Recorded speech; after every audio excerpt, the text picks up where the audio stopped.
Good morning, everyone. Good morning, Commissioner. It's a pleasure to see you at our committee once again.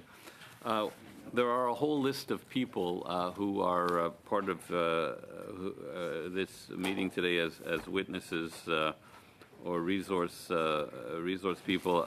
I'm going to put good manners aside, and I'm not going to introduce everyone because I think that would take us to almost the end of the meeting. But you're all very welcome, and I'm glad that you could all make it.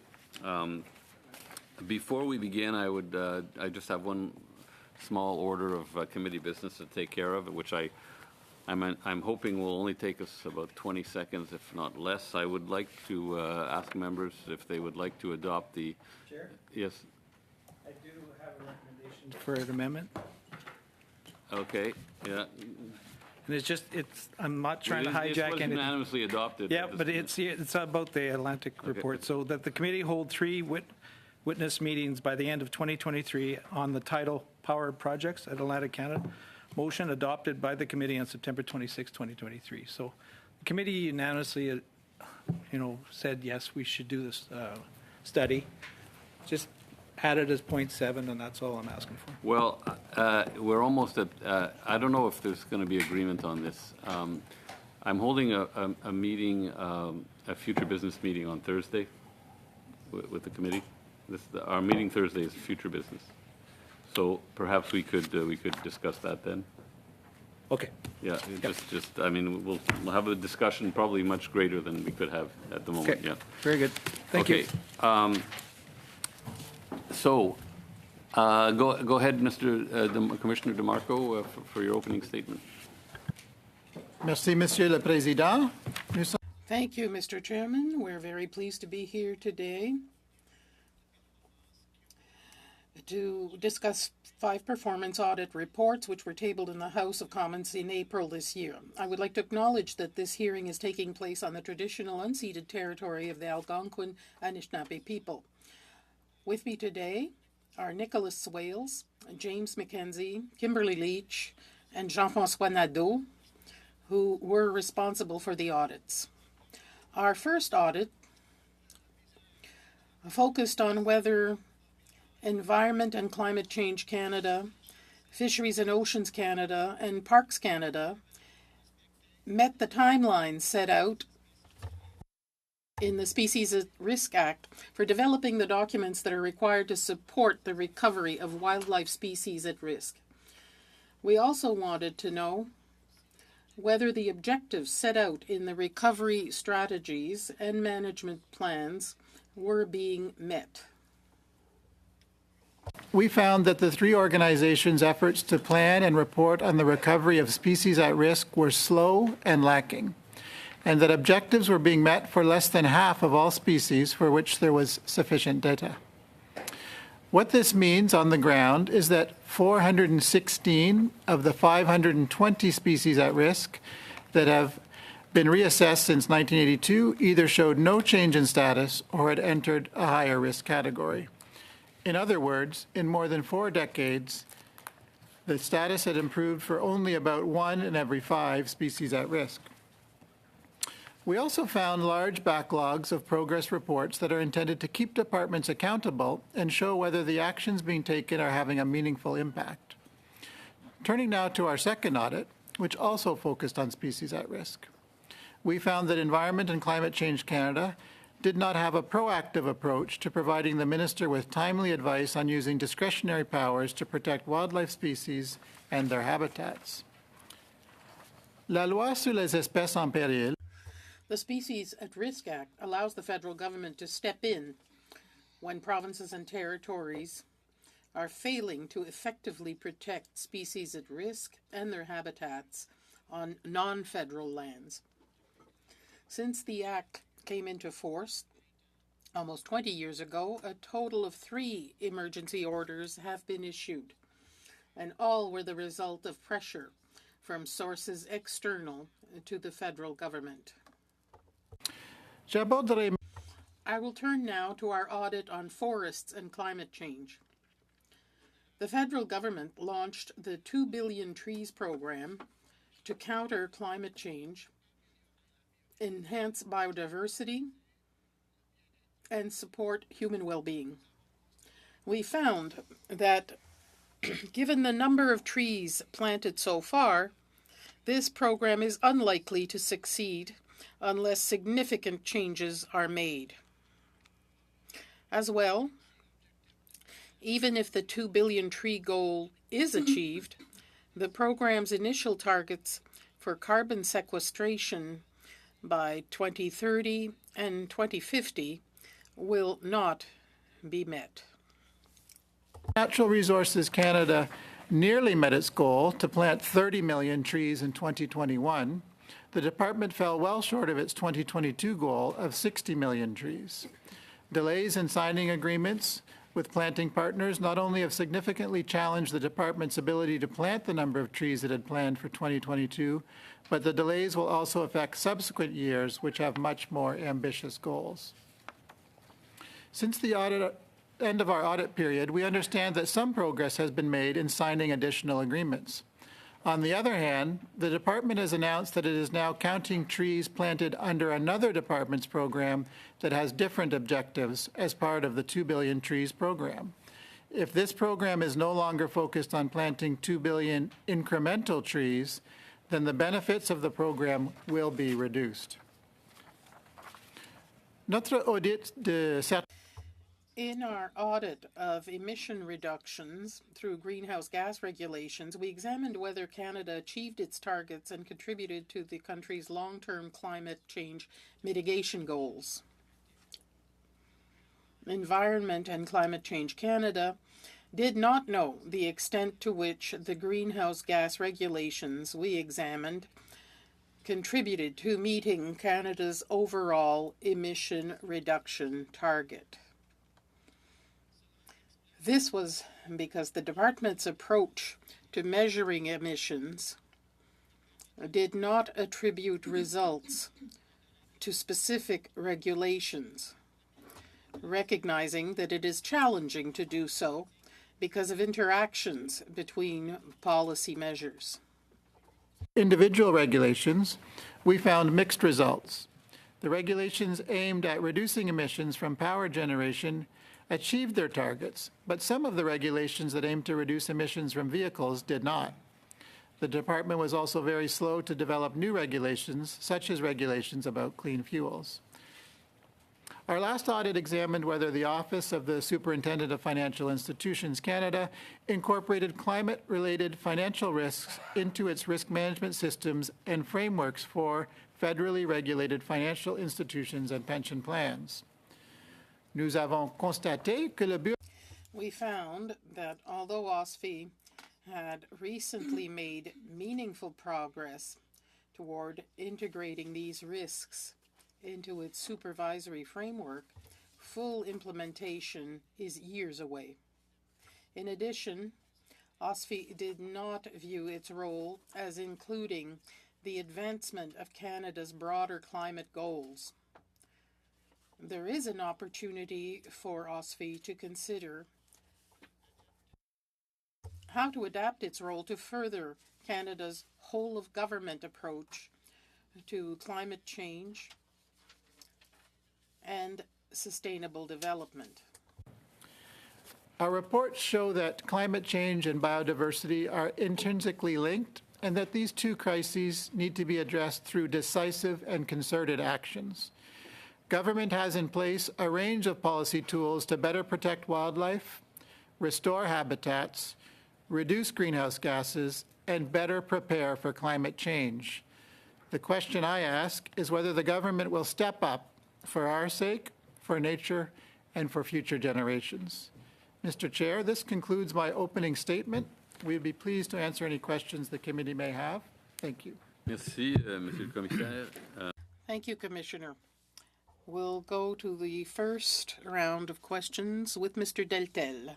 Thank you very much, Mr. Chairman. Ladies and gentlemen, thank you for your presence. Welcome to the House of Commons, and I salute all my colleagues as well. Mr. Chairman, like all Canadians, we recognize that climate change is real. It has a real impact on the lives of the men and women of this country, of this planet. So as a human being and being responsible for part of this situation, humans are responsible for correcting the situation. Various legislation can be used to measure the impact and the objective of reducing emissions and pollution. To that effect, Mr. Chair, the report number 5, entitled Reducing Greenhouse Gases Through Regulation, is quite intriguing, to say the least. Let me cite a passage which is the most important in my view. Overall, we noted that Environment and Climate Change Canada did not know to what extent the regulations on greenhouse gas emissions that we examined contributed to the reduction of global greenhouse gases by Canada. The approach did not allow it to attribute this to particular regulations. They were taking their time to look at this and imperiling the rate of emission reductions in Canada. Well, look, when you read this, you wonder why, for years and years, this government has been taking measures. We're not even sure of the results. So when you brag about great principles, that's one thing, but when the results are not available, that's another thing. But when you can't even evaluate whether these results are even relevant, you're wasting your time. Could you explain how come? This is nothing new, by the way. 25, 30 years, we're all aware of climate change and the need to act. So how can you explain that after all these years, we seem to be incapable at the Department of the Environment to scientifically and rigorously measure the impact of our policies and the impact of reduction that all Canadians want, a reduction in pollution? Merci. Thank you. Well, it's obvious that there is interaction between policies and regulations. But even given that, it is possible to measure or estimate the impact of each policy, each piece of legislation, in a more certain way than we see now. Even if there's interaction, we need to do better to figure out whether various strategies and policies succeed in meeting their objectives. Every regulation, every strategy has an objective when it's developed. That is to reduce GHGs by so many megatons. But we see, as you stated, that in the past 25, 30 years, emissions have increased instead of declined in Canada. So there's a problem. That's a problem that's 3 decades old now. That's why we have recommendations so that the department could improve their models for estimates and so on, and not just use the excuse that there's interaction. I know there's interactions, and it may not be possible to be completely precise for each policy, but they can do better than they are now. And there's no doubt that that needs to be done so that Canada can achieve its targets for the first time after 30 years of failure. In the same report, you say that what concerns you the most is methane. That's a concerning point because there's a potential that's 25 points higher than carbon over 100 years. If we can't effectively measure whether everything the government claims to have been doing for the past 8 years doesn't have a real impact, the question remains whole. How can you measure precisely whether the policies in place for the past 8 years have results, or the results may not be reliable?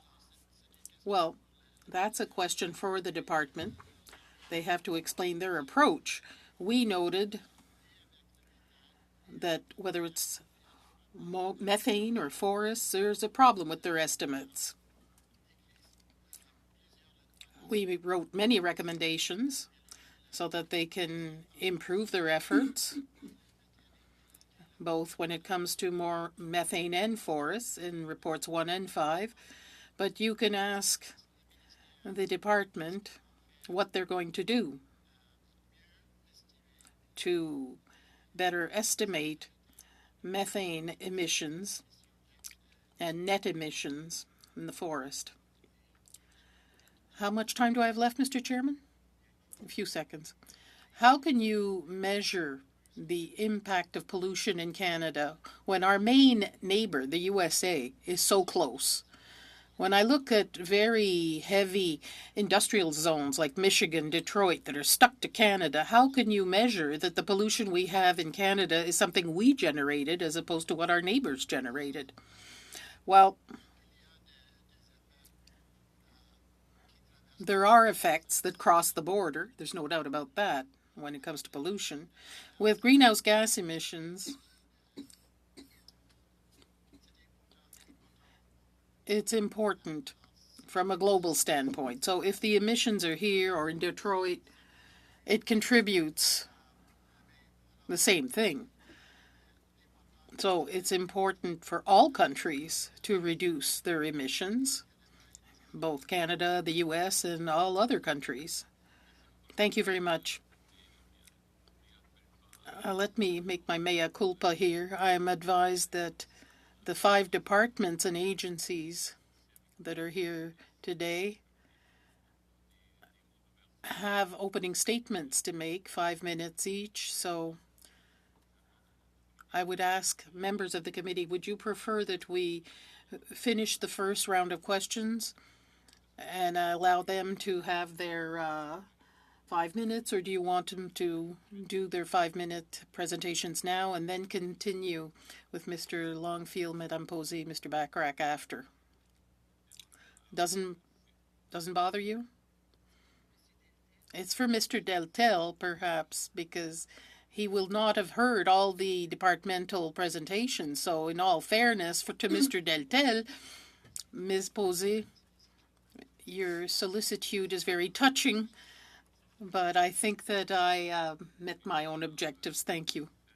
Okay, so what we're going to do then is I will ask the 5 departments and agencies, starting with Ms. Bouchard, to make their 5-minute opening remarks. Once again, I apologize for this problem. Go ahead, Ms. Bouchard.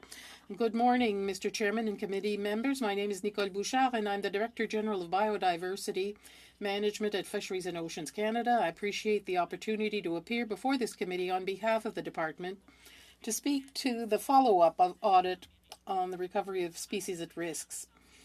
The Commissioner has provided parliamentarians with independent analysis and shown us the challenge to obtain the best results. I wish to thank the Commissioner for his work, and I note the conclusions of the reports. We have accepted these measures and recommendations, and we intend to follow up. That will allow us to be more vigilant when it comes to species at risks and account for this. What will contribute to this and reduce the loss of biodiversity? The documents are planning documents that outline and identify what needs to be done to arrest or reverse the decline of a species. These documents can be seen as the building blocks for species recovery. The department is guided by solid scientific evidence. Doesn't happen in a vacuum. Rather, it depends on cooperation and meaningful participation of a number of partners and stakeholders, including Indigenous people and communities, provincial and territorial governments, wildlife management boards, industry, academic institutions, NGOs, and the public.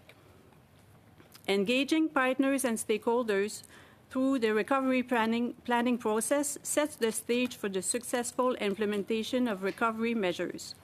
Per the Species at Risk Act, the protection and recovery of aquatic species at risk is a shared responsibility.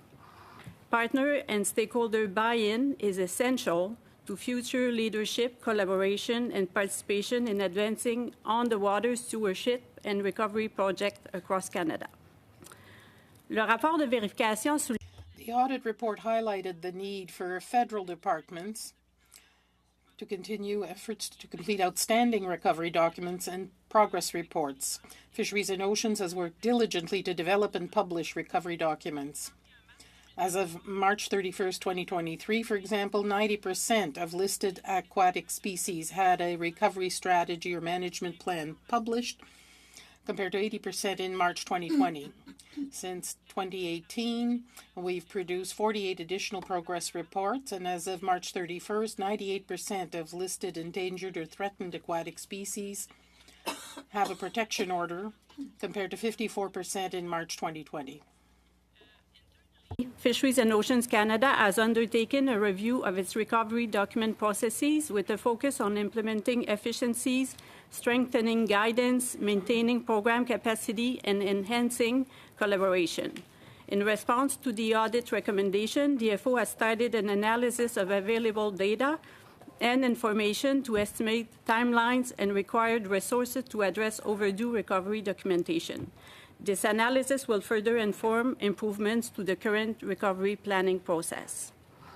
The Nature Legacy Initiative helped to lay the foundation for work that is underway to transition the department from the historic use of species-by-species approaches to multi-species approaches where it makes sense to do so. En conclusion, Pêche Océan Canada s'engage à remplir. In closing, Fisheries and Oceans Canada is committed to fulfilling its obligations under the Species at Risk Act, including regard to risk recovery planning. The department will continue developing recovery documents in a timely manner, working in close collaboration with Indigenous people and other interveners in order to support species at risk protection and recovery. Thank you. Thank you very much. We'll now go to the Department of Natural Resources. I think it's Ms. Frisson who will be leading. Yes, go ahead for 5 minutes, please. Thanks. My name is Monique Frison. I'm a Director General at the Canadian Forest Service at Natural Resources Canada. We want to thank the Commissioner for the audit on forest and climate change. I just wanted to note that we agree with all but one of the recommendations from the Commissioner, and we are working very closely with Environment and Climate Change Canada we're working together on those recommendations. Forests and other nature-based solutions are an integral part of the fight against climate change. Trees generate many long-term benefits, including the revitalization of fire-ravaged areas, creation of green jobs, enhancement of the well-being of Canadians, carbon sequestration, and habitat for diverse species. As Minister Wilkinson has said, the commitment to plant 2 billion trees is a marathon, not a sprint. The 2 billion tree program will yield the majority of trees planted toward our commitment, and as it moves forward, we will keep our foundational principle top of mind, and that is to plant the right tree in the right place for the right reasons. The Government of Canada has made significant progress on its commitment to plant 2 billion trees. In August, we announced that we had already have planted 110 millions of those trees toward that commitment.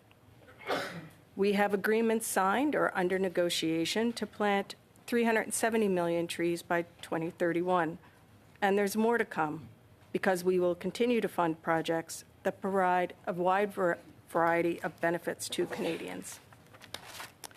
Provinces and territories are key partners for us in implementing our objective of planting 2 billion trees.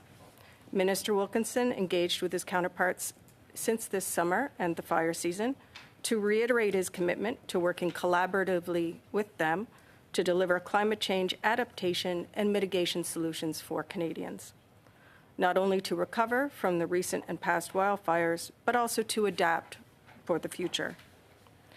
On forest carbon, we will continue to partner with Environment and Climate Change Canada to produce world-class GHG estimates using methodology supported by more than 100 peer-reviewed research papers. We continue our efforts to stay current with the latest advancements in this field. For instance, Budget 2023, as part of its investments in forests and forest workers, included funding to improve our forest data and reporting.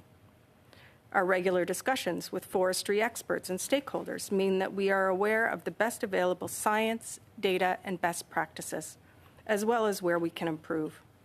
Our modeling tools will continue to evolve thanks to the scrutiny by experts and peer review processes. We're proud that our reporting methods align with the internationally accepted practices, as the Commissioner has noted. This means that we produce a big picture report that collectively reflects human impacts such as harvesting, regeneration, fire suppression, and conservation. This method of reporting meets the reporting guidelines of the United Nations Framework Convention on Climate Change and reflects guidance from the Intergovernmental Panel on Climate Change. To conclude, there is no solution to climate change without forests. Nature-based climate solutions are an integral part of the solution. The good news is that interest remains high in tree planting among all of our partners, whether municipalities, Indigenous communities and governments, private companies, or provinces and territories. I'll say this again, the process is a marathon, not a sprint, but every tree planted along the way to 2 billion provides benefits for Canadians for decades. Thank you, Mr. Chair. Madame Frisson. We'll go now to Tara Shannon from ECCC, I believe. Merci, Monsieur le Président. Thank you, Mr. Chairman. Canadian Wildlife Service at Environment and Climate Change Canada. My colleagues and I are happy to meet with the committee today to discuss ECCC's Management Action Plan in response to the Commissioner's audit recommendations regarding the implementation of the Species at Risk Act and Canada's greenhouse gas emission regulations. I am joined today by Derek Hermanutz, Director General of Economic Analysis, and Mark Cauchi, Director General of Energy and Transportation at ECCC.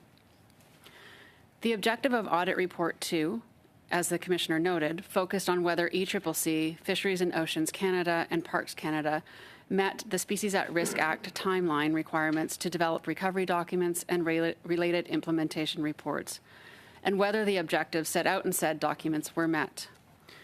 The objective of Audit Report 3 focused on whether Environment and Climate Change Canada took a timely and evidence-based approach to informing the Minister of Environment and Climate Change's recommendations to apply the Species at Risk Act's discretionary power provisions for terrestrial wildlife species on non-federal lands. The Department acknowledges the recommendations for improvements and is taking action to address them. The Department is committed to ensuring the efficient implementation of the Species at Risk Act across all programming areas, which includes the use of the safety net and emergency order provisions on non-federal lands as appropriate, and timely development of recovery documents for species at risk. The Species at Risk report findings show that more must be done to halt and reverse biodiversity loss. Canada is committed to working collaboratively with provinces, territories, Indigenous peoples, and stakeholders to protect and recover species at risk across the country and to fulfilling its obligations under SARA.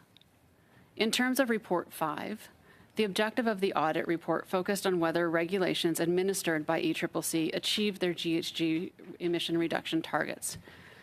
The Department appreciates the Commissioner's 3 recommendations, and we have implemented action plans to address them. Although Canada has made significant progress in implementing GHG regulations, as well as all the other measures in the 2022 Emissions Reduction Plan, achieving our 2030 target of 40 to 45% reductions from 2005 levels and reaching net zero by 2050 will require significant effort to accelerate emission reductions. These goals are being supported by an all-of-government approach, which includes a wide range of policy instruments, ranging from regulations to using federal procurement to transfer markets, to providing direct financial support to decarbonization projects, and the numerous investment tax credits announced in the last fall economic update and budget 2023. We are working to integrate the 3 recommendations from the Commissioner in our work as we implement our current regulations and develop new ones. The Department is committed to continue improving our ability to model the impacts of new measures and to monitoring and reporting the impacts of existing measures. This includes improving how we use sensitivity analysis in our modeling. In regard to the findings on methane, ECCC also committed to continue engaging with British Columbia, Alberta, and Saskatchewan on the ongoing implementation of those provinces' methane regulations. Ensuring that provincial actions deliver expected results is a key feature of any equivalency agreement we enter into. This information will also be important when the existing agreements expire and renewal is discussed.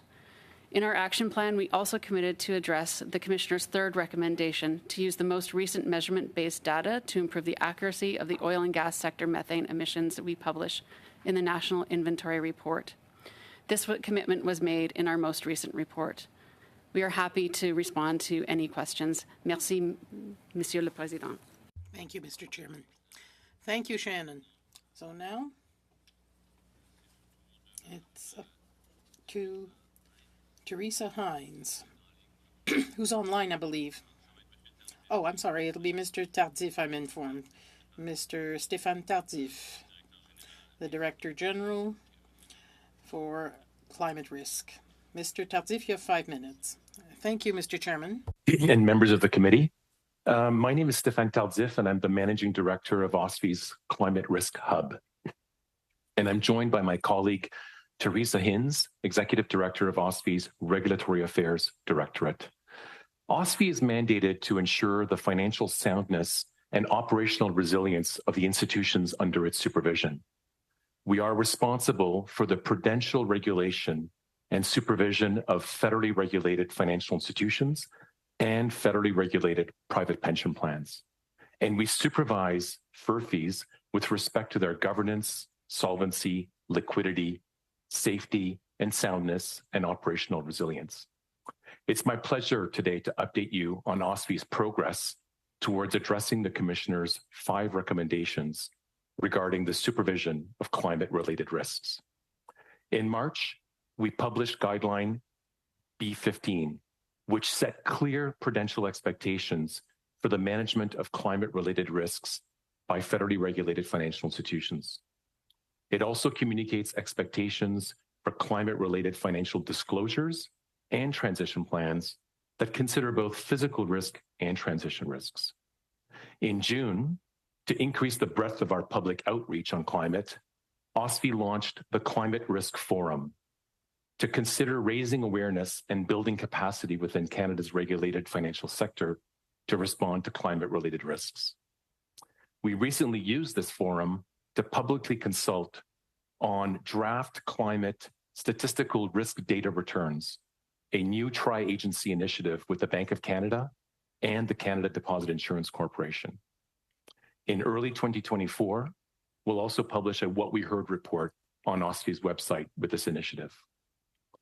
Yesterday, we published the draft methodology for a standardized climate scenario analysis exercise that we will run in 2024.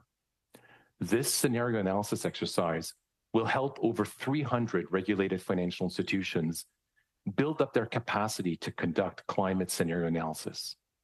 And we'll use the forum again to conduct consultations for this work. OSFI's new supervisory framework, which includes climate risk as a transverse risk, will become effective in 2024 and will be published on OSFI's website early next year. We have webinars scheduled for regulated financial institutions in early November to share more on requirements and timelines prior to the effective date. When we published Guideline B15 in March of 2023, we signaled that it would continue to evolve as standards and best practices advance both internationally and domestically. To that end, we are now working on changes to B15 that are focused on disclosures, following the publication this summer of the International Sustainability Standards Board S1 and S2 disclosure standards, which focus on governance, strategy, risk management, and metrics and targets. We anticipate releasing an updated version of B15 in March of 2024. To ensure an efficient and effective pension regulatory system in Canada, OSFI has been focused on coordinating with the Canadian Association of Pension Supervisory Authorities, CAPSA. CAPSA just recently completed a consultation for a draft risk management guideline. The finalized CAPSA guideline on pension plan risk management is expected to be published in March of 2024. And finally, this winter, we will table OSFI's Departmental Sustainable Development Strategy in Parliament and publish it on OSFI's website. These are just some of the highlights on the progress we have made to date. Thank you, Mr. Chair, and I welcome questions from the committee. Thank you. Last but not least, Ms. Lisa Young, Director of Conservation Strategy at Parks Canada. Thank you, Mr. Chair and committee members. As mentioned, my name is Lisa Young. I'm the Director of Conservation Strategy Branch within the Protected Area Establishment and Conservation Directorate. Thank you for the opportunity to be here today and to share some details concerning Parks Canada's responsibilities related to species at risk, also known as SARA. The Minister responsible for Parks Canada is a competent authority under the Species at Risk Act and is competent for over 260 terrestrial and aquatic species at risk that frequent Parks Canada administered places. Parks Canada works in collaboration with Environment and Climate Change Canada and Fisheries and Oceans Canada for a number of these species as their range extends beyond Parks Canada administered places. We have a strong species at risk program, and we are in a unique position to support species at risk through taking on-the-ground action in the places the agency administers. Parks Canada works in collaboration with Indigenous partners and stakeholders, other government departments, and provinces and territories on many elements of this work. Parks Canada works within the species at risk cycle of assessment, protection, recovery planning, implementation, and monitoring and evaluation to support species, and conducts outreach and education activities for visitors and Canadians. The committee may wish to look at Parks Canada's website or YouTube channel for some examples of work. And while Parks Canada implements and enforces the Species at Risk Act, many of Parks Canada administered places also offer additional protection, such as the Canadian National Parks Act and associated regulations. We develop recovery strategies or management plans for species that occur primarily on the lands and waters that Parks Canada administers, and there is not a backlog for these documents. Parks Canada is working collaboratively with Environment and Climate Change Canada and Fisheries and Oceans Canada on recovery documents for species at risk that occur inside and outside of Parks Canada administered places, and on a variety of guidance and policy documents. Parks Canada has developed 23 site-based multi-species action plans that address over 200 SARA-listed species across 55 places administered by Parks Canada. These action plans set population and distribution objectives and identify concrete measures that are required to achieve those objectives. Since 2018, Parks Canada has invested more than $20 million in implementing SARA recovery actions. These investments address 85 species in 38 places. For instance, Parks Canada has invested in re-establishing genetically pure populations of West Slope cutthroat trout in Hidden Lake in Banff National Park. This species is important as it is a native species with specific habitat needs, such as cold, clean, freshwater environment. And for this reason, they are considered an indicator species. Their presence shows that habitats and ecosystems are healthy. A four-step approach has occurred and included identifying habitat refuges, removing non-native fish, reintroducing native trout, and monitoring for success. And as a result of this work, we are seeing West Slope cutthroat trout swimming in Hidden Creek for the first time in 50 years. Following the species at risk requirements, Parks Canada has developed and posted 19 implementation reports describing progress made against delivering its multi-species action plans. As of spring 2023, 76% of the actions called for in Parks Canada's 23 action plans have been implemented and work is ongoing. Parks Canada thanks the Commissioner for his reports and is acting on the findings from the report, follow-up on recovery of species at risk, and report on discretionary powers to protect species at risk. Parks Canada is on track to addressing the recommendations, working in collaboration with Environment Climate Change Canada and with Fisheries and Oceans Canada as appropriate. I'd like to thank you again for the opportunity to be here today and to share this information, and I'm happy to answer any questions. Thank you. Merci beaucoup, Madame Young. Thank you very much, Ms. Young. So we will resume where we had stopped. We'll go to Mr. Longfield to continue the discussion. Thank you all for your presentations. It's difficult for us to ask questions in the limited amount of time with all the experts we have in the field here at the table here, but I want to start with Mr. DeMarco on the structure of the audits around the planting of the trees. Looking at how far do we go into the the partners that are at the table and possibly looking for some root causes as to the delays in some of the implementations that you noted in your report. I'm looking at, in particular, in Ontario, where my riding is, where Ontario government canceled a program for planting trees. They canceled $4.7 million to Forest Ontario, which had an associated 50 million trees attached to that program. And that was done in 2019, and then 2022, the federal government came to the table with $12.7 million for Forest Ontario to plant 7.2 million trees. The partner, Forest Ontario, would be an interesting one to talk to. Is that somebody that you would normally talk to in the course of your audit, or would you look at the externalities that are causing delays and what the root causes are?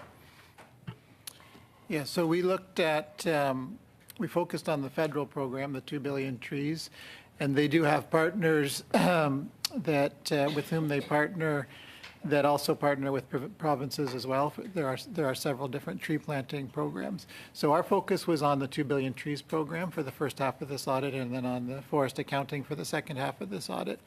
And at the 2-year mark, which is when we did this audit, in the hopes of providing essentially a report card on the early return so that they could course correct and still meet the 2 billion trees target by 2031, we found that they were slow off the mark in creating the necessary partnerships, primarily with the provinces, because, as you know, most Crown land in Canada, in the provinces, is with the provincial Crown rather than the federal Crown. So essentially, they've designed a program where the federal government, in order to achieve its objective, is an obligate collaborator with the provinces and others. And so if they can't find enough dance partners, they can't complete the dance of the 2 billion trees, using that analogy.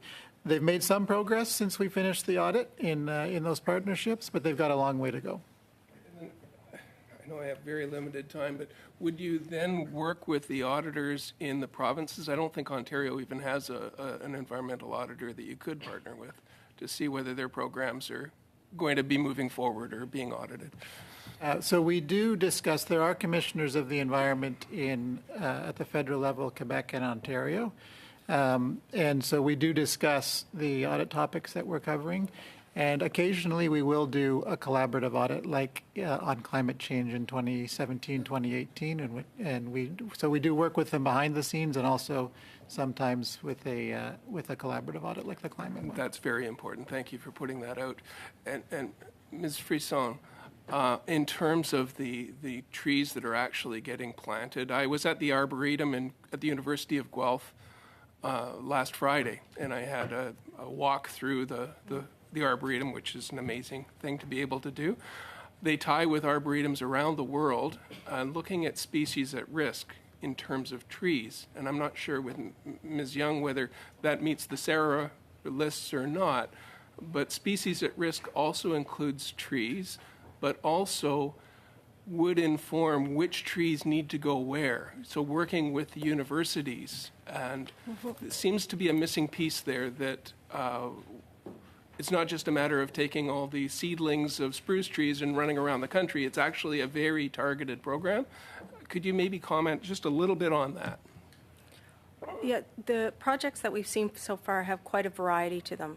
So some projects are planting spruce trees in large areas outside of urban populations. Right. Some projects are in local conservation areas. Some projects are in downtown. So we have a project with the City of Edmonton to plant 1 million trees in the city. For every one of those projects, before we approve a project, before we sign on to partner, we look at things like what kinds of trees, what kinds of expertise are going into helping to plant and prepare the ground and the soil to ensure that the trees live, but also looking at issues around species at risk in collaboration with the Canadian Wildlife Service, and as well as the trees themselves. So Great. all of those issues. Thank you for the question. Thank you so much for the answer. And I want to flip over on OFSI and the report on the finances with Mr. Tardif. one part of that, when you look at Canada's economy being one of the most emissions intensive in the world on a GDP and a per capita basis, and how exposed we are to climate-related financial risks, I'm wondering, do you tie in with the Parliamentary Budget Officer who in his last report didn't look at externalities like the financial risks around climate change? Fairly briefly, please. Thank you for the question. Mr. Chair, I would have to say that we have not tied in with the Parliamentary Budget Officer on his recent report, no. Thank you. Merci, Monsieur Longfield. Thank you, Mr. Longfield. Ms. Posey. Thank you, Mr. Chairman. I wish to thank everyone for joining us this morning. Commissioner, I'd like to start in the same vein as my colleague, Mr. Deltel, earlier regarding methane emissions, because in your report you say that you are not in a position to estimate whether the regulations can work. So my first question is, how is it possible such large sources of emissions of methane are ignored? Because I'm thinking of methane produced during oil and gas extraction. There were requirements that were supposed to be enforced by 2020, others in 2023. So are we seeing a failure in the accounting of emissions of methane in Canada? There are deficiencies in the accounting of emissions in Canada, and as I said, methane and forests are two examples where there are problems with the estimates. We don't know all those deficiencies, but we recommended that the department try to improve the situation because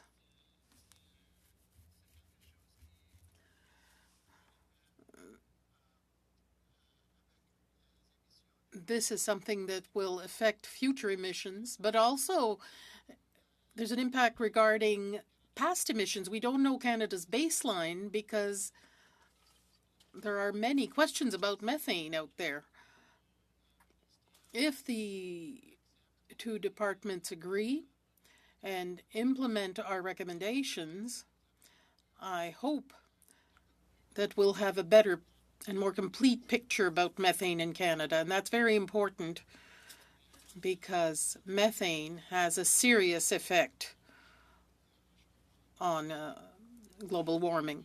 So you're confirming that the emissions produced during gas and oil extraction are not taken into account. Well, the department can give you greater details, but there are deficiencies. It's not that they're not accounted for at all. There is some accounting, but there are deficiencies, and the department can tell you where they target their efforts. Now they have to try to remedy those deficiencies and have more precise accounting. If we had that, we could have more precise and more effective regulations. Well, precisely when you talk about being more effective and more precise, the department should have some modeling for each element. So why is it that we can't account for whatever produces these greenhouse gases? There seems to be a problem with evaluation of methane. Yes, there are interactions, but when each regulation is proposed, there is an estimate of how many megatons of emissions will be reduced. So trying to do this throughout the implementation, when changes can be made if necessary to avoid another failure in 2030, the next target. So if there could be an estimate when the target is proposed, we could have a decent estimate. There's a challenge here because there is interaction, but it's better than doing nothing. and then arrive in 2030 and say, I don't know why we did not manage to reduce these emissions and meet another target. Why is it that regulations about heavy vehicle emissions aren't working? They seem not to work. Well, as we noted, it's a mixed report when it comes to different regulations. There are some that succeed and others where there's a deficiency or a gap between the target and the result. The department could give you details about why there is this gap between the target and the results up until now. I can tell you that the regulations about vehicles or heavy vehicles will be revised very soon, and I think there will be a new target to reduce emissions. Now, you're also saying, well, perhaps I should put this to Environment and Climate Change Canada, but they want to make a commitment with the provinces, engage with them, and if that's the intent, let's say it doesn't work. What are the measures for an additional commitment by Environment Canada to improve their evaluation of regulations? They have to work with the provinces. Well, quickly, please. Very quickly. Who wants to answer? As I heard there, I'll maybe very quickly try to answer them. First one on methane. So appreciate the comment made. We accept the auditor's report and are making efforts to improve how we measure methane. C'est vraiment compliqué à ce moment. It's really complicated right now. All our partners on an international level agree with the idea of improving estimates of these emissions. Is very much globally recognized as a problem and as a challenge. Yeah, we're have to stop there, unfortunately. We're up to 7 minutes now. Mr. Bachrach.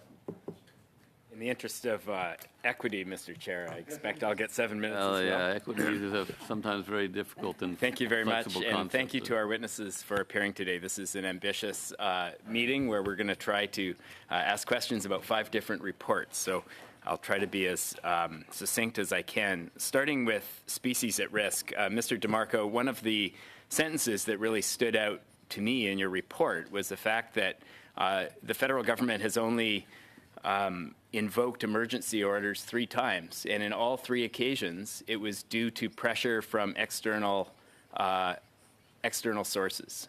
Is that how the species at risk framework is supposed to work? And what were those 3 sources of external pressure?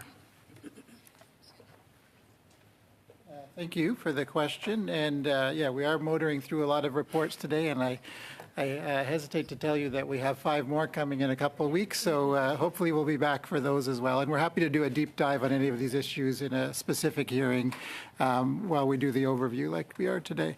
So species at risk, remember that especially for the endangered and threatened species, these are species that are already in essentially the equivalent of the emergency room of biodiversity. And yet, in the history of SARA, we've seen only 3 instances where the emergency order power has been used, and no instances where the safety net power has been used. So this runs contrary, this lack of action and lack of use of these tools runs contrary to the urgent action on the biodiversity crisis. It wouldn't be a problem if we were confident that the provinces and territories were doing their part as a matter of shared jurisdiction, but as the statistics note in our report, the vast majority of the species since the 1980s that have been listed are not in better shape than they were. So we know on the ground and in the waters that the problem is getting worse. And it's self-evident that these powers are being underutilized, given that we have so many species that are at risk and not recovering. Very briefly, is it a lack of political will? Well, the way the Species at Risk Act has been designed is unlike the Greenhouse Gas Pollution Pricing Act and unlike the Canadian Environmental Protection Act, where the safety net, equivalent of the safety net equivalency provisions apply automatically. Under the Species at Risk Act, there requires positive government intervention in order to invoke the net, and the status quo is that it's not applied if there's a lack of action. So in this case, I mean, there's a question for the department and the minister ultimately, and cabinet, I suppose. But the fact that these provisions are not utilized, even though there's a biodiversity crisis and a growing list of species at risk, does show you that Canada is not doing enough to protect its biodiversity.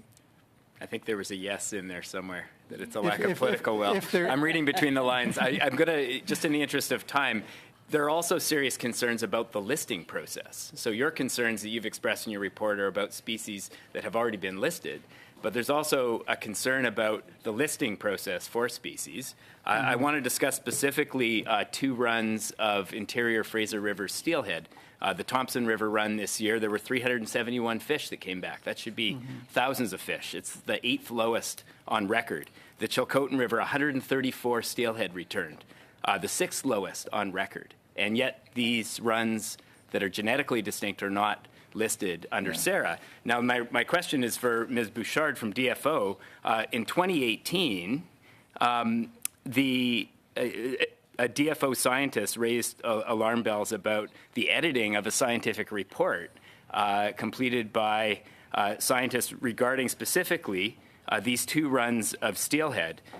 Someone from the Canada Science Advisory Secretariat, this is essentially a secretariat that conducts peer review of science advice for DFO, warned that the change document was undermining the scientific credibility of the process. Essentially, the scientists put together this document that raised alarm bells about interior Fraser steelhead, and then someone in the deputy minister's office edited the report to downplay the risks.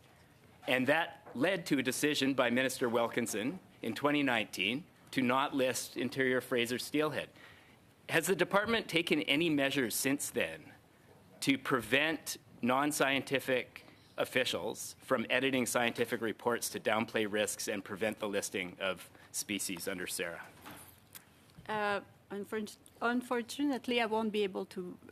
I don't know that specific event that you're talking about, so I don't have the information. It's not the topic of the day, so I was not prepared for that. As you know, we do have a robust CSAS process that we call the scientific review, peer review process, and that's all I can say. How few fish would there have to be for them to be listed under SARA? Is that a question you can answer? Well, the listing process was also the topic of a previous report. So all salmon population are under assessment for listing or a listing decision regarding listing. And so we're doing the consultation, the science advice, and the socioeconomic analysis impact, all the considerations before we can make the listing decisions. And we also, probably as you know, have the Pacific salmon strategy, which we're putting a lot of effort into recovery for Pacific salmon. And that takes us to 6 minutes. We'll start our second round now with Mr. Mazier for 5 minutes. Thank you, Chair, and thank you for the guests for coming here today. Commissioner, in 2019, the Liberals promised to plant 2 billion trees by 2031. According to your estimates, will the government plant 2 billion trees through their original program on time? Yes or no? Given the developments this summer, I would say no. Thank you. Because it's no longer an incremental trees program. It's becoming partly a tree counting program instead of a tree planting program. Okay, thank you. If the government somehow plants 2 billion trees, do you believe that the government's emissions reduction targets through this program will be met? Yes or no? again, because they're double counting now with another program, the low carbon emissions or low carbon economy fund, the added value of the program has diminished to the extent that right now, of the 100 million or so trees that we just heard about being planted, about half of those, 49%, actually come from another program. Okay, thank you. Mr. Hermans? The commissioner mentioned the regulatory impact analysis statement for the government's clean fuel regulations. Was the government given this analysis prior to approving the clean fuel regulations? Yes or no? Yes, that analysis is part of the decision-making process. So the impact analysis stated that clean fuel regulations would increase the cost of energy and disproportionately impact low and middle income Canadians. Is this correct? Yes or no? That is correct, yes. So the government was advised that the clean fuel regulations would increase the cost of fuel and still proceeded with them. The estimated impacts in the RIAs are for full implementation of the regulations by 2030. There is flexibility within the regs in terms of different pathways, and ultimately the costs, the increasing costs, will be determined by choices made by refineries and which pathways, which compliance options they choose to comply with the regulations. But there was no disputing that they were advised that these fuel regulations would increase the cost of fuel. Yes, the which RIAS contains a cost-benefit analysis, which showed that there's a net benefit to the regulations, so that the benefits to society exceed the costs. Okay. Commissioner, this government tells Canadians that the environment plan is working. They tell Canadians to trust them. They tell Canadians not to worry. Yet, your reports prove something very different. You mentioned that the government's emissions reduction estimates were either overly optimistic or had no rationale. On the emission reductions plan, you state that the government was not transparent in its reporting. On the government's environmental regulations, you stated that the department could not estimate whether any regulation has its intended effect. How can Canadians believe that this government's plan for the environment is working?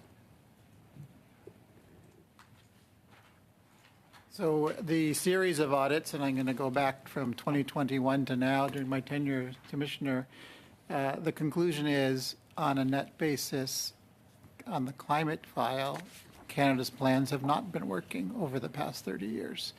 We will soon be tabling our initial analysis of the new emissions reduction plan this November, over a year earlier than required under the legislation. We're trying to lead by example by meeting a deadline ahead of time with that report. So we'll have more to say about that, and we're happy to come back in November once we table our first report under the Net Zero Act.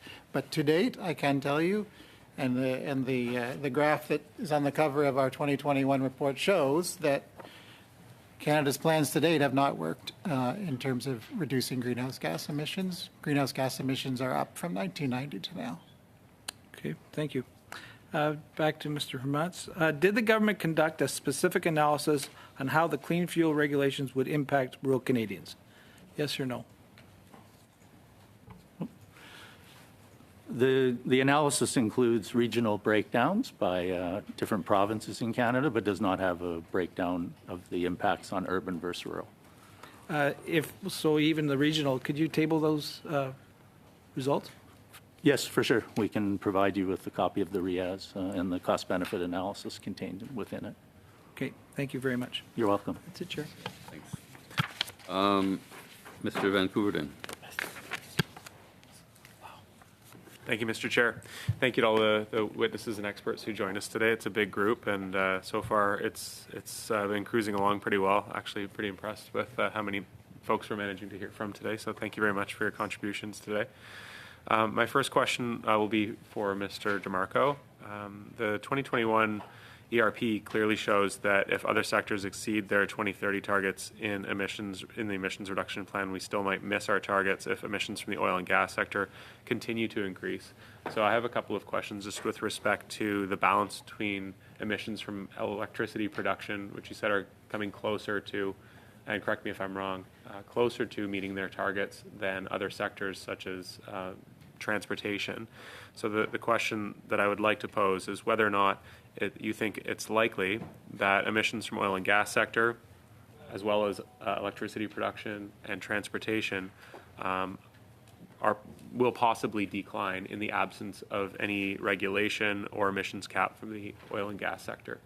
And I suppose the question with respect to electricity only really applies to provinces that use fossil fuels to produce electricity, but that's the first half of my question to you.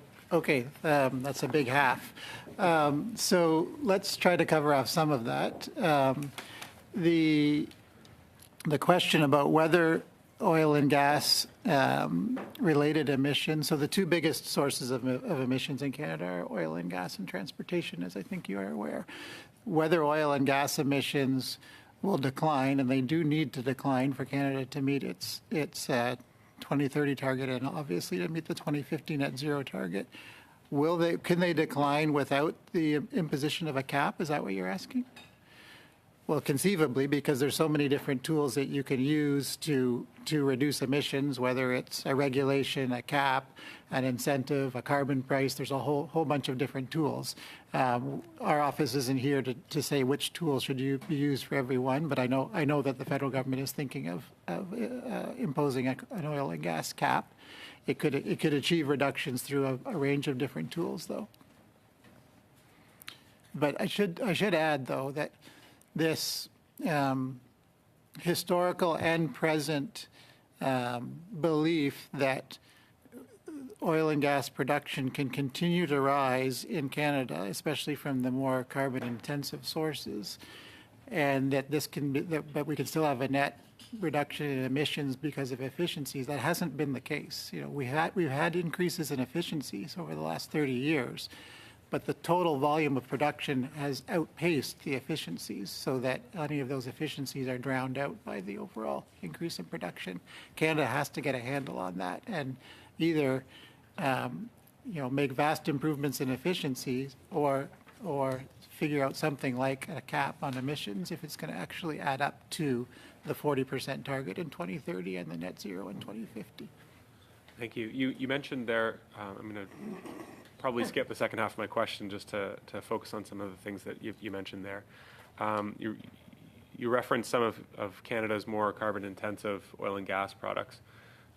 We asked the CEO of Suncor to come to the committee. He rejected our invitation.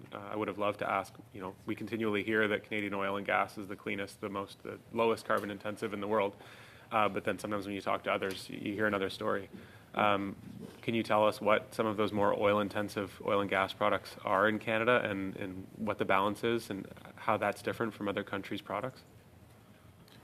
Well, using an obvious example, oil sands, it takes a lot of energy just to extract the oil, usually using natural gas, another fossil fuel which has its own emissions, in order to extract that.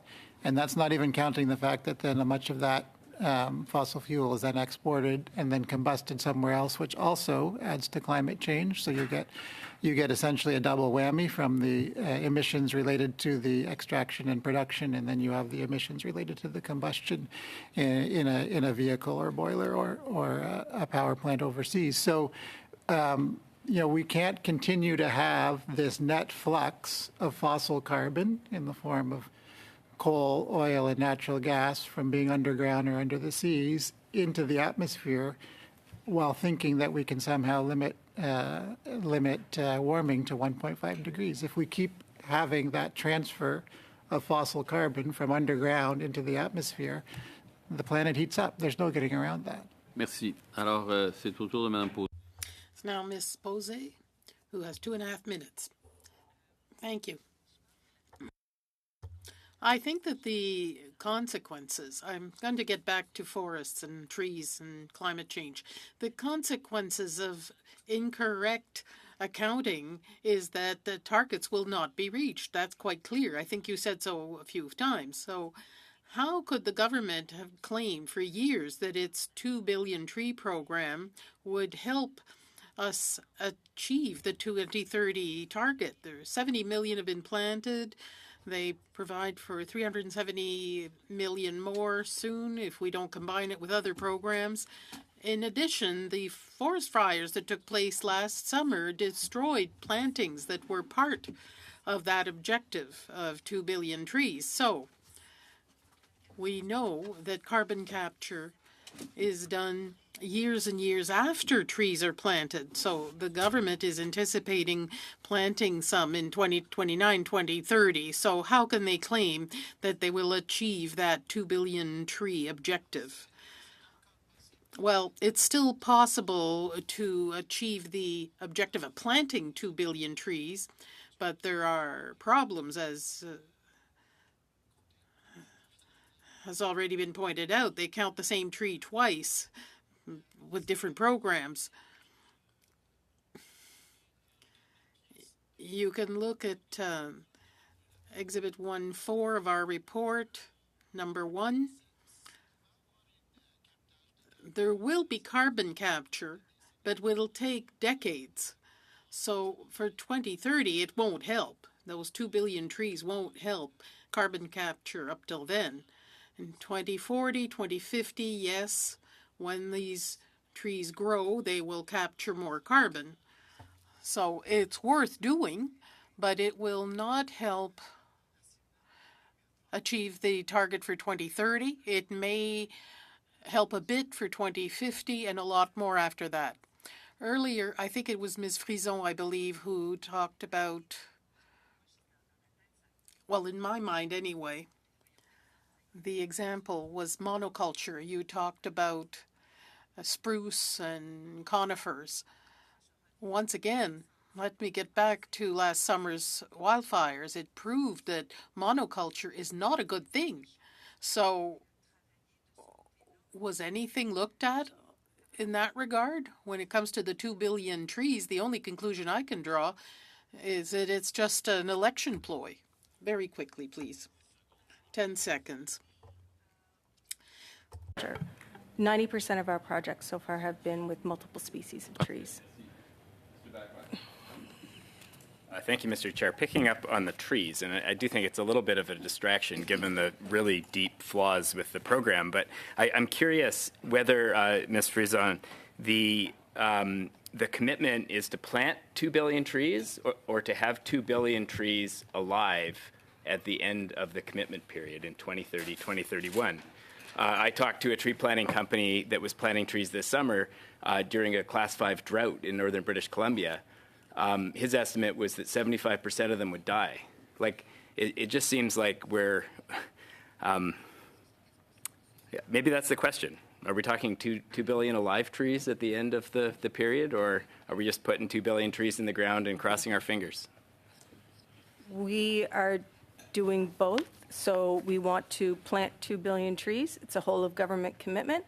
And we want to increase forest cover about the size of PEI in Canada. That would be the number of hectares that we would be planting. We have a lot of measures in place to ensure long-term monitoring of those trees, as well as the measures that we have in place to ensure that when they go in, the people who are doing it have the expertise and the capacity to be able to do it well. Because that's very determinative of whether a tree will survive, is making sure that it's planted well. I hope that addresses your question. It certainly clarifies the intention. I think what's really depressing is to hear the real shortcomings of this program. And Mr. DeMarco, who's a watchdog for the work that your agency is doing, said that it's become a tree counting program, not a tree planting program. And I think that's something that should concern everyone on this committee and indeed all Canadians. But I'm going to try to squeeze in one more question because I know time is limited. Ms. Shannon, your agency is in part responsible for the methane commitments. One of the mandate letter commitments is that there's going to be a center of excellence for the measurement of methane emissions. And we haven't heard much about that commitment. Is the Center of Excellence coming, and if so, when? I'll actually turn that question over to my colleague, Mark Cote. We've got about 20 seconds. Government has announced its intention to proceed with the Centre of Excellence. Work is ongoing at Natural Resources Canada and ISED, the Department of ISED, who are jointly tasked with developing the centre. I think if you want more details, you'd need to ask Minister Wilkinson's staff to. I unfortunately can't provide you with that, but the work is ongoing. Thank you. Mr. Cram for 5 minutes. And thank you to all the witnesses for being here today and for participating in the most recent audits. So my question is about the Forests and Climate Change Report, which was released on April 20th of this year. Throughout the report, the program is consistently referred to as the 2 Billion Trees Program. So I'll start with an easy question for the department. How many trees is the 2 Billion Trees Program supposed to plant? The commitment to plant 2 billion trees is a whole of government commitment. The 2 Billion Tree Program will plant the lion's share of those, probably 1.85, 1.9 billion of those 2 billion trees. Okay, so the 2 Billion Trees Program is not going to plant 2 billion trees. That's no longer the intent of the program? The intent all along was to include, because it is a whole of government commitment, the intent all along was to include trees that were planted not only under this program, but also under other government programs where the planting was incremental to business as usual and where we could reliably count them. The Low Carbon Economy Fund was always part of the plan. We intend to ensure that a lot of the benefits that we report on, including the GHG estimates, are only based on those trees where we are getting sufficient information to be able to calculate that, which would largely be under the 2 Billion Tree Program. So why is it called the 2 Billion Tree Program? Why not rename it the 1.5 billion Tree Program or the 1 Billion Tree Program? It's a good question. For us, it was trying to be clear about the intent and the whole of government commitment to try to rally interest among Canadians. And we've certainly seen that in the applications that we get from Indigenous governments, from cities, from smaller municipalities, conservation areas, individual Canadians wanting to organize their communities around planting 2 billion trees. We've certainly, it's worked as a rallying point around that commitment and trying to make that commitment happen. Okay, so on page 6 of the report, it says that only 16.5 million trees were planted in 2022, which is well short of the goal of 60 million trees for that year. But I would like to draw your attention to a CBC article from August 2nd, with the following headline: Ottawa announces its 2 billion tree program is surpassing its targets, not well short of what was in the auditor's report from just 3.5 months earlier. So could you explain what was the cause of this miraculous turnaround in just 3.5 months? So I think there were two things. One was that the audit period ends a few months before the audit report is actually released. So it would have been released prior to our getting a lot of the reporting from the previous planting season or the 2022 planting season. 2023? 2022. So for us, when we are putting all the numbers together in August, we're including planting seasons from 2021 and 2022, as well as the LCEF numbers from 2021, from planting in 2021 that we were able to get reporting on. Okay, and the LCF numbers, that's the Low Carbon Economy Fund program? Yes, it is. Sorry not about that. The 2 Billion Trees program? Yes, it is. The Low Carbon Economy Fund is part of the 2 Billion Trees program? We had always designed for the Low Carbon Economy Fund to form part of the 2 billion tree commitment and the commitment to plant those trees, because the Low Carbon Economy Fund was going to be ensuring that tree planting by the provinces and territories was incremental to business as usual, and they were going to receive from the provinces and territories sufficient reporting for us to be able to rely on the numbers that they had. Okay, so in Minister Wilkinson's press release from August 2nd, it says, quote, the planting of trees through the Disaster Mitigation and Adaptation Fund, which is from Infrastructure Canada, and with the provinces and territories to plant millions of new seedlings under the Low Carbon Economy Fund are captured in this effort. So I guess I would ask Mr. DeMarco, why were trees from these programs not included in your audit of the 2 billion trees program? Thank you for that question, and we're still considering whether to do a follow-up audit because of the vast change in numbers from what our audit team was provided and what was publicly released in the summer. If I can turn your attention to Exhibit 1.3, I think this will help clarify things. So, as you know, in an audit, the department signs off on the factual accuracy of our materials at the draft stage before we provide it. This exhibit showed what they had planted in 2021 and what the estimate was for 2022.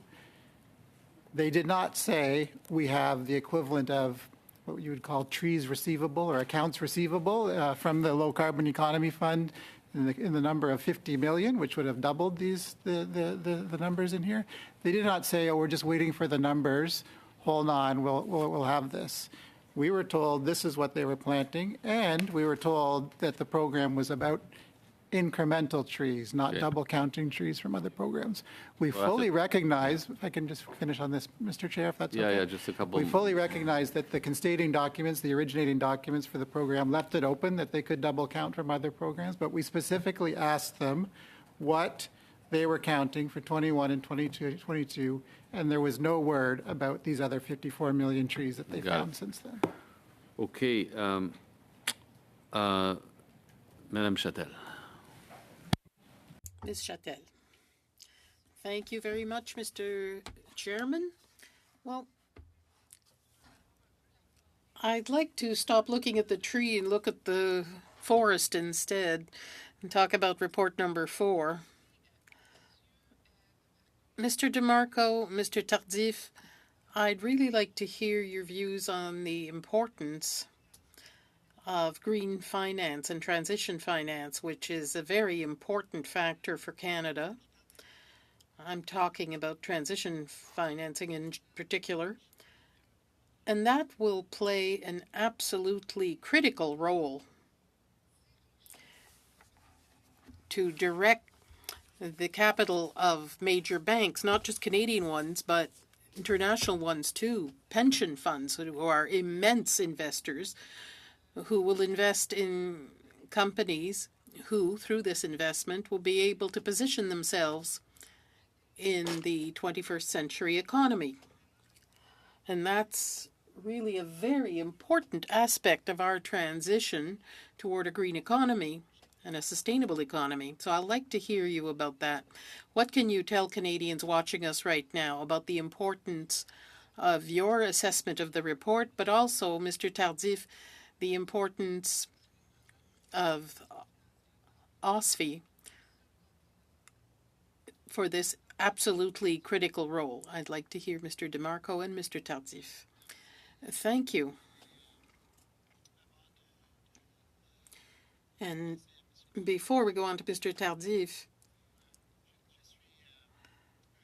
I'm pleased to hear your question, because it is essential. The transition, the green transition, and the fair transition. There's a new term for that now with the bill. But it's important, and it's not just important, it's essential, because, as I said in English, we cannot continue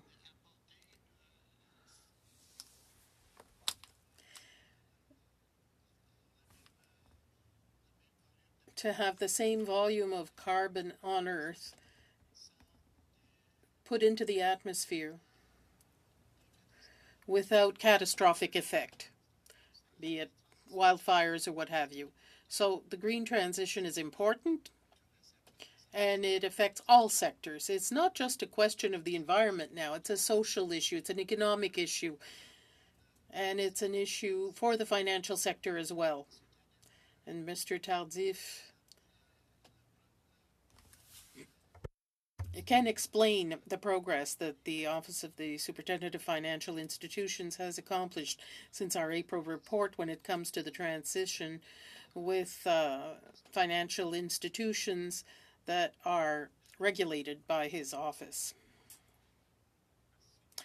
Thank you for the question, Mr. Chairman.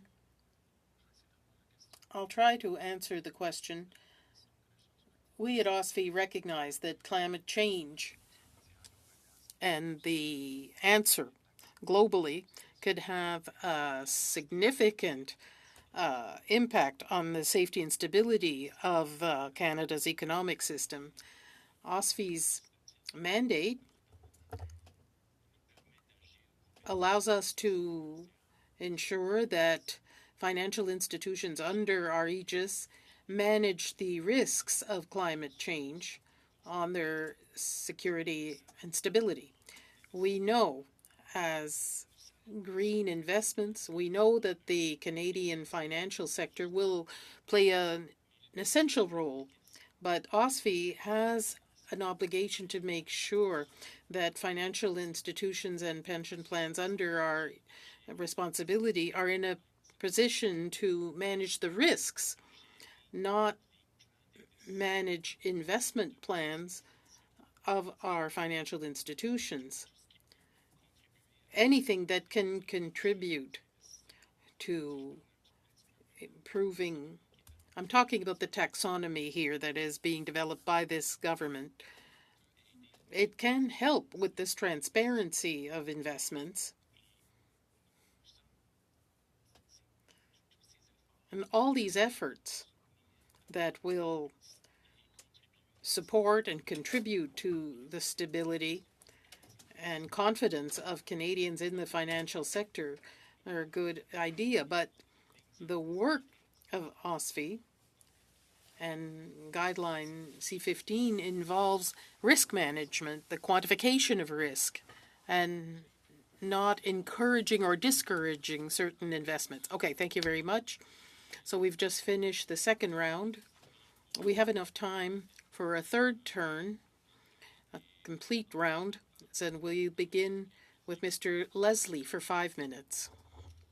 Thank you, Mr. Chair. And I'd just like to start by saying I think nature-based climate solutions are a good thing. I think that that's something that it's not really a political, and I'm glad to see that the program does look towards landowners, private landowners, as a partner. And I suspect it's an area in which could be expanded. Folks that live in rural areas, farmers, landowners, I think enjoy living with nature. They enjoy having wildlife around and have voluntarily planted trees and protected trees on their property for decades and decades. In fact, my own family, when I was very young, we planted about 10,000 trees on an old, what we call marginal land, an old rail bed, because we wanted that. We wanted to have habitat for our wildlife around us. And in some ways, I feel bad for the department in trying to implement this program because, as my colleague, Ms. Pauzet, mentioned, this is very much political. I would suspect the campaign war room in 2019, when they were deciding this, went something like, let's plant 200 million trees. That's a good idea. Let's plant 500. Let's plant 1 billion, and landed on 2 billion as the number. Being aspirational as that may be, I think that is something worth trying to do. But then the department would have to go and talk to, as you outlined in your report, Commissioner, the nurseries. How do we gear up for 2 billion saplings over the next couple of years? You talk to the labor shortages in actually planting a lot of these trees. So you talk to real people and realize this is a very difficult task to find somewhere else in Canada the area of PEI that's not on natural gas lands, that's not on arable farmland, that's not on tundra, to plant successfully mixed effective forests.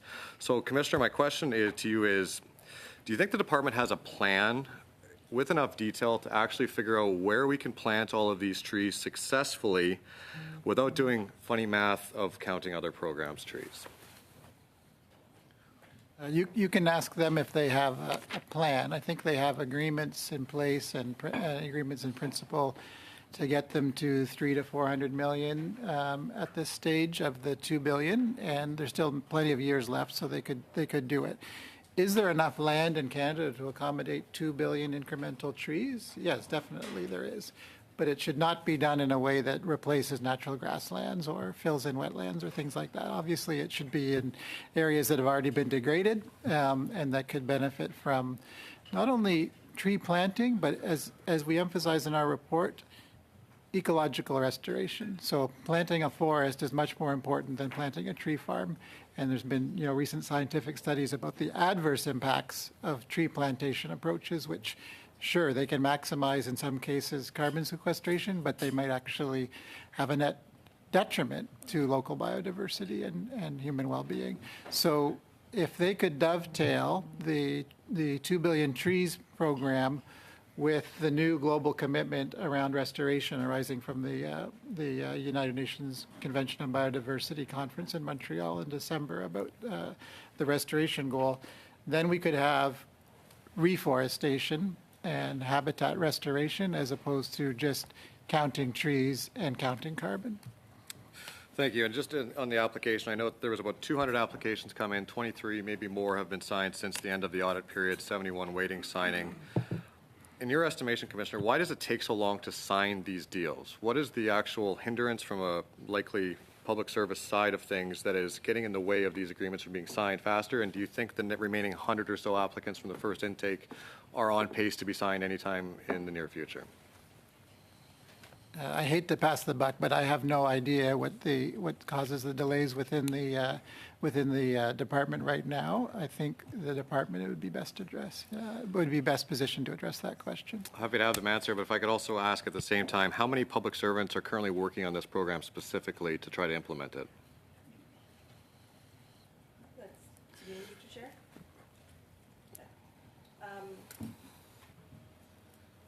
There are a number of reasons why it takes a while to approve a project. I talked earlier about right tree, right place, right time, and about survival rates as well. So we look at all those things about, do you have the permission to plant on the land?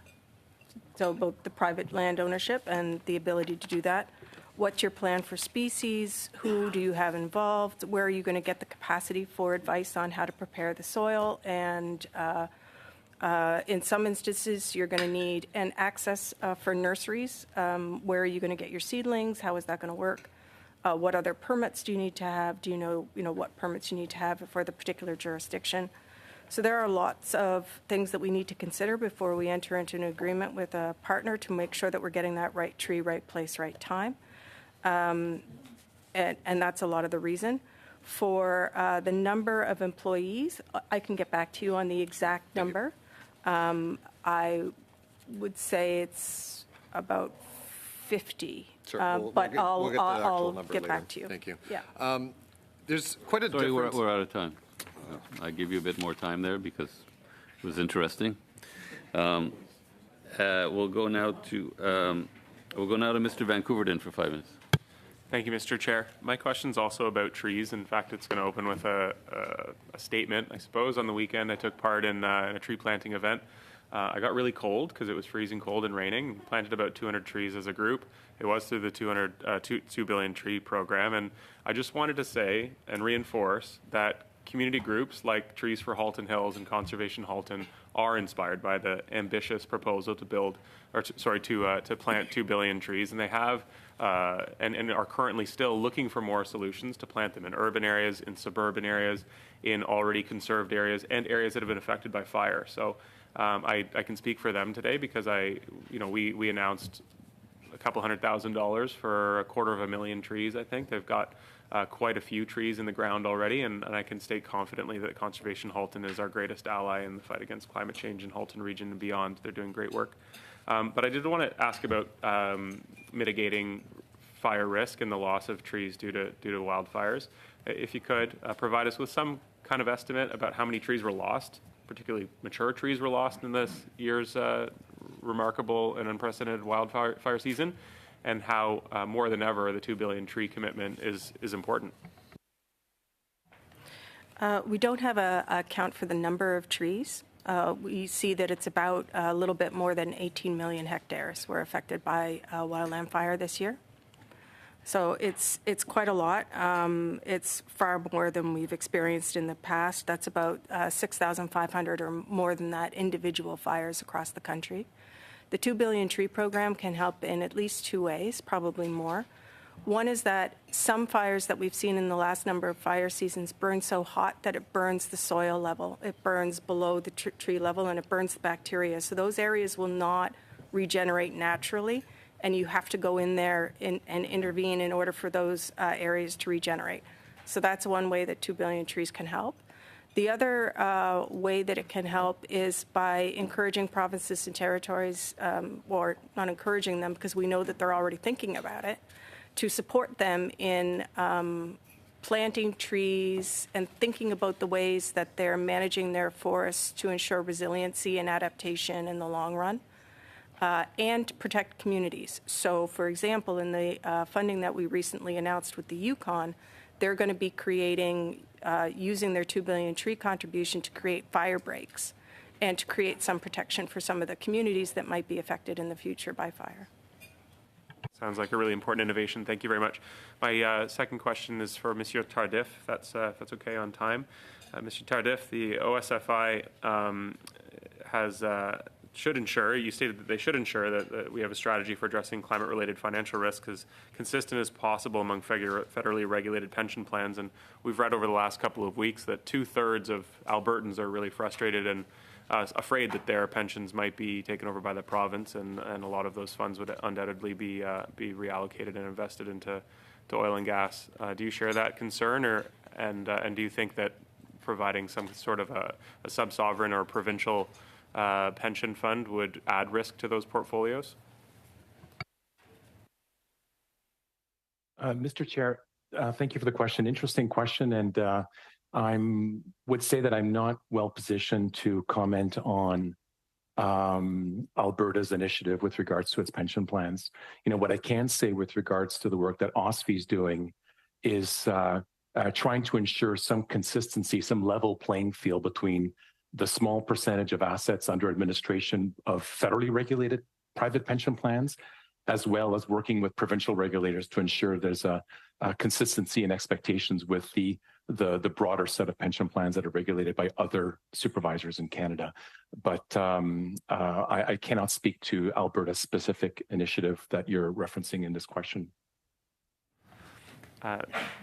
Make it a little bit more specific. Do you think that increasing investments in pension plans in carbon-intensive industries would add or subtract risk from those portfolios?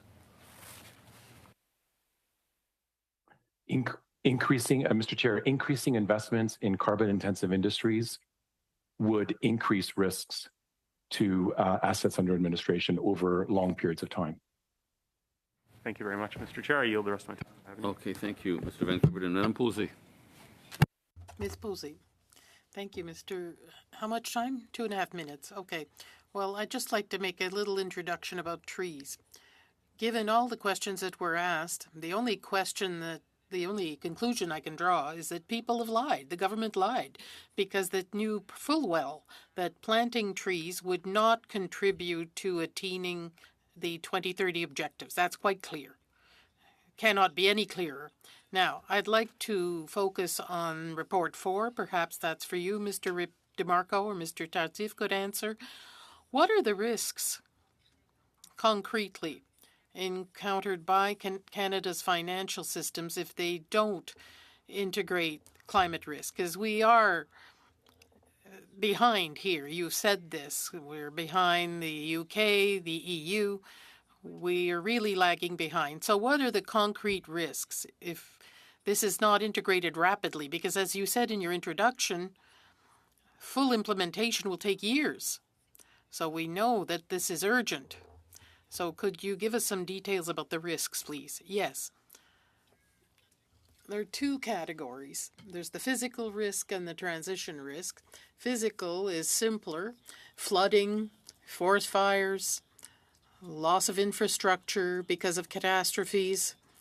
The risk of transition, maybe Mr. Tardif could help me.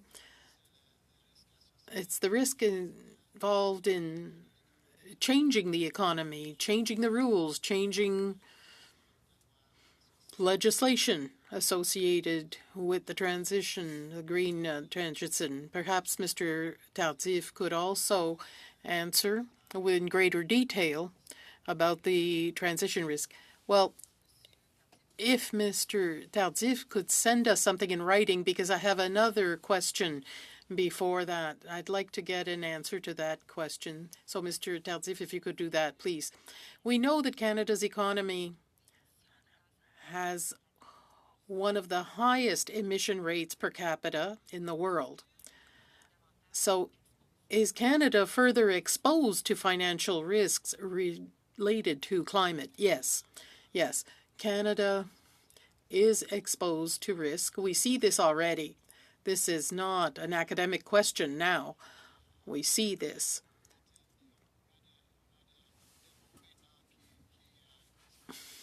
We have words now that are associated with the new intensity and frequency of natural disasters and catastrophes.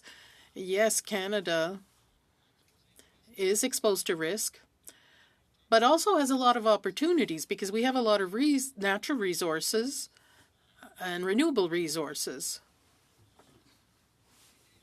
to help with this transition. Thank you very much. Mr. Bachrach for 2.5 minutes. Thank you, Mr. Chair. Picking up where my colleague left off on Report 4, there was one sentence in the at a glance section that stood out to me. You wrote that, in our view, OSFI should consider whether it is appropriate to look beyond its current approach and find ways to advance Canada's broader climate goals, as stated in the latest Federal Sustainable Development Strategy. I didn't have time to read that strategy in advance of this meeting, but I wonder if you might elaborate a little bit on what you had in mind when it comes to looking beyond the current approach and advancing Canada's broader climate goals. Yes, thank you for that question. As of next month, the list of federal entities subject to the Federal Sustainable Development Strategy moves from 20-something to about 100, including OSFI, including our own office, actually. So all of these larger number of departments now have to put together what's called a departmental sustainable development strategy. We already had one voluntarily, but the others will have to do their first ones. And that means outlining department by department or entity by entity, because these aren't all departments now, how they will contribute to the Federal Sustainable Development Strategy. And that new strategy has 17 goals which align with, as per our recommendations last year, align with the Agenda 2030 Sustainable Development Goals of the United Nations. So OSFI now has an opportunity in its first departmental strategy next month to contribute to the whole of government sustainable development strategy. Could you provide a couple of examples of how, what are specific ways that OSFI could make those contributions to the larger project? Yes. So the most obvious one that any department can do is to green its own operations, so get its house in order, and everyone's been on board with that. OSFI, since our audit, has taken more proactive steps in the climate area to engage with its stakeholders, so to better incorporate climate risks into the macroprudential framework. So it's being more active than it was at the time of our audit. It was already improving over the course of our audit, but my understanding is that since then, and with the action plan tabled with this committee, that they're taking further steps to better address the climate issues in their work, not just their operations, but in terms of their regulatory capacity as well. Okay. Thank you. Mr. Leslie for 5 minutes. Thank you, Mr. Chair. I just have some questions regarding some of the costing in the particular breakdown of the cost per tree. There seems to be some pretty wide discrepancies, and I understand that there's elements of cost sharing between the provinces, and there's potential for capacity building and other costs associated with. But it looks like for the province and territories, it's a buck a tree, a little over that on the private land, Indigenous-led, $2.80 a tree, up to close to $90 a tree on urban land, and $50 a tree on federal land. So recognizing that the federal land, given that we have capacity, because we have other programs that we're counting towards this, why in particular is the federal lands portion so high? And could you explain the breakdown, or have perhaps the department can, of why these costs are what they are for each of these various types of scenarios, and if there's a potential for cost overruns more amongst any of the different scenarios, and where would we be planting? I can start with that and then pass it over to the department. This Exhibit 1.2 to which you're referring, as well as Exhibits 3 and 4, they're all called into question now because of this development about double counting other programs. So is the 3.2 billion price tag and the breakdown that you've talked about for 2 billion trees, or is it for 1 point something billion trees? And therefore, is the per tree cost having to be adjusted? We don't know any of that anymore because of this change in approach from what we were told during the audit period. The department can help at least attempt to explain the differences, and I'll turn it over to them now. The estimates that you have and that were in the audit report are generally in line with what we would see for the 2 billion tree program. If you're planting smaller, younger seedlings in a mass area where you don't have to do a lot of preparation to the territory before you plant, then it's less expensive. If you're planting an older tree where it costs you more to buy it because somebody's had to grow it, in a place where you have to do a lot of preparation, then it's going to cost more. So that's why you'd see urban trees be really more expensive. You also might see some work be more expensive because it's part of a habitat restoration work, which means a lot more work around the planting of the tree to prepare the land and prepare the soil and prepare the area.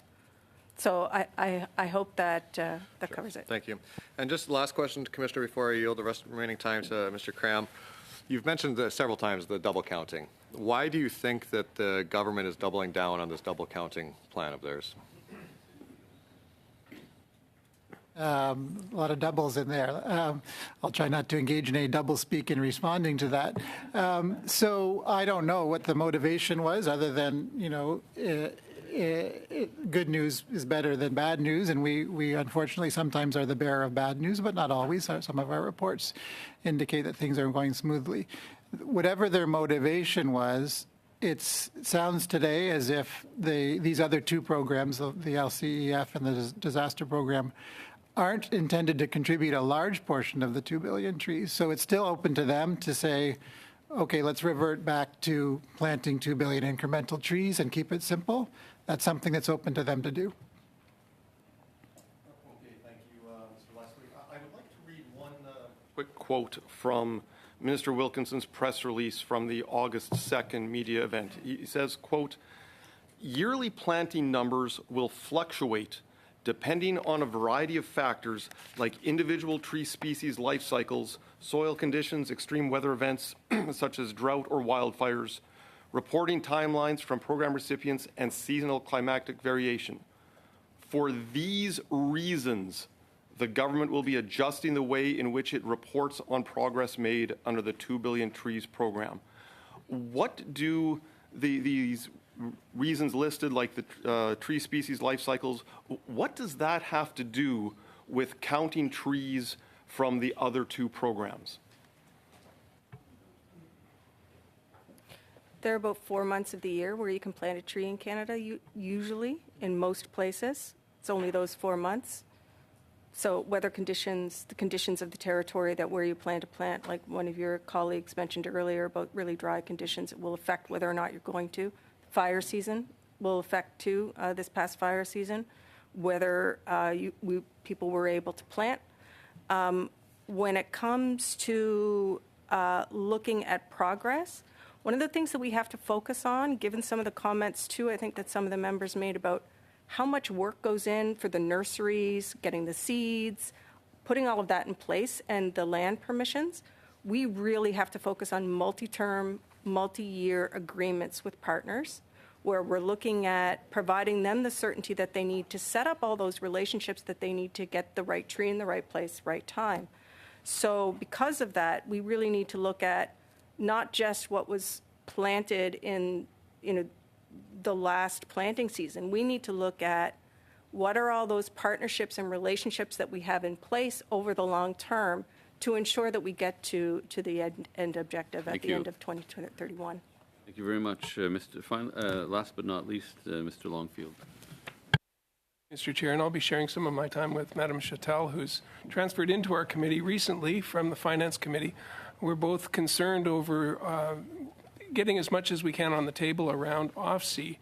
Before I get to OFSI, I also have to thank Mr. DeMarco for his work.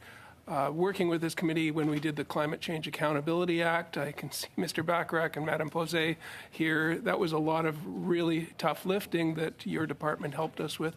Great to see that you're ahead of schedule on the audits coming forward, because that was a concern we all had at that time. So it's going to be great to see those numbers coming to us. When we look at OFSI, then, I'm going over to Mr. Tardif. The climate change risks that financial institutes are looking at and insurance institutes. I have the cooperators head office in Guelph. Mutuals and co-ops across Canada are all concerned over disaster mitigation and the cost on their industry, which isn't picked up by the parliamentary budget officer. Again, I just have to keep putting that in, that there are a lot of external costs that we have to be managing here. How could you work with the co-ops and mutuals as part of our financial institutes in terms of helping them mitigate the risks or understand the risks that they're facing? Mr. Chair, it's an excellent observation, an excellent question. As you know, OSFI is responsible for the 350 or 400 institutions that are federally regulated. But we are taking a very proactive approach with our provincial counterparts.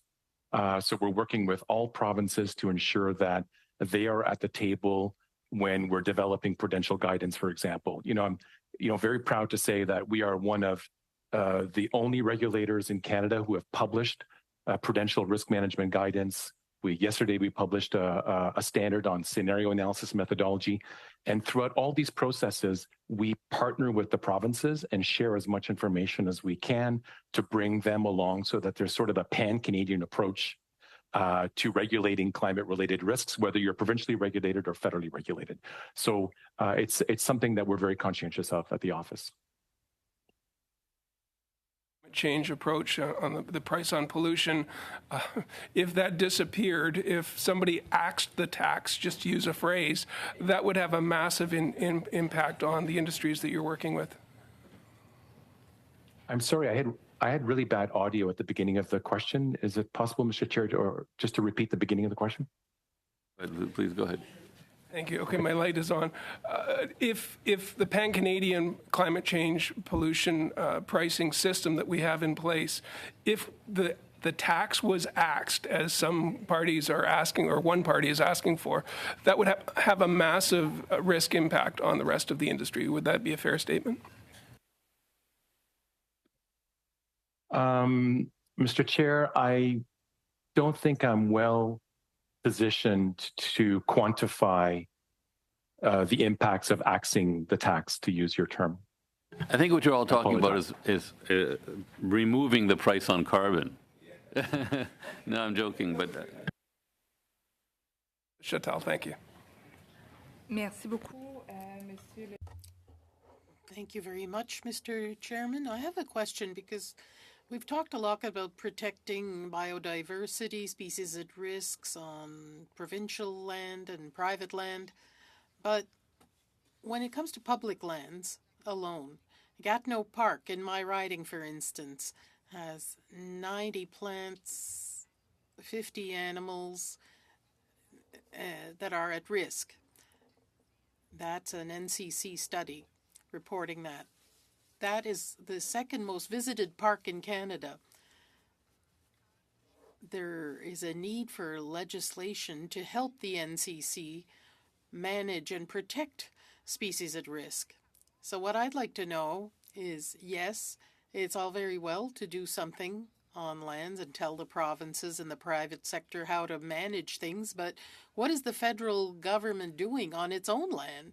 What can it do better in places like Gatineau Park to ensure that biodiversity is protected on our own federal lands? Is that for me or for Parks Canada? Or both? Species at risk and biodiversity in general mean that it's essential to have a system that's representative. for protected land such as Gatineau Park, provincial parks, national parks. But there is a target for 2030 to increase the size of protected zones in Canada and worldwide.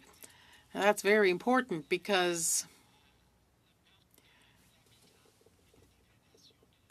the degradation of habitat is the #1 reason for the loss of biodiversity. Species need their habitat to survive.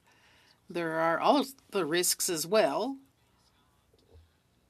Invasive species, climate change, and so forth.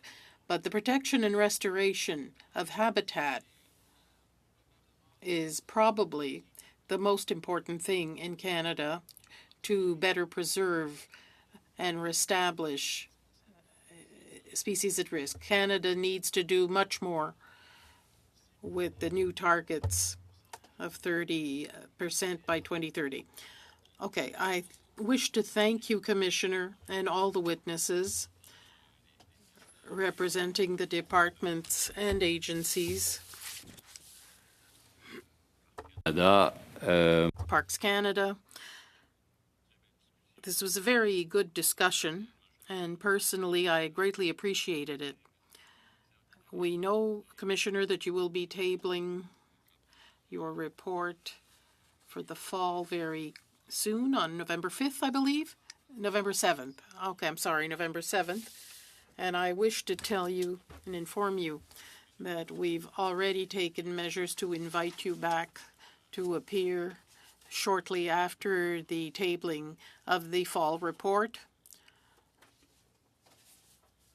So we greatly anticipate the pleasure of seeing you again soon. So thank you again to all the witnesses and the members, and have a good afternoon. Thank you.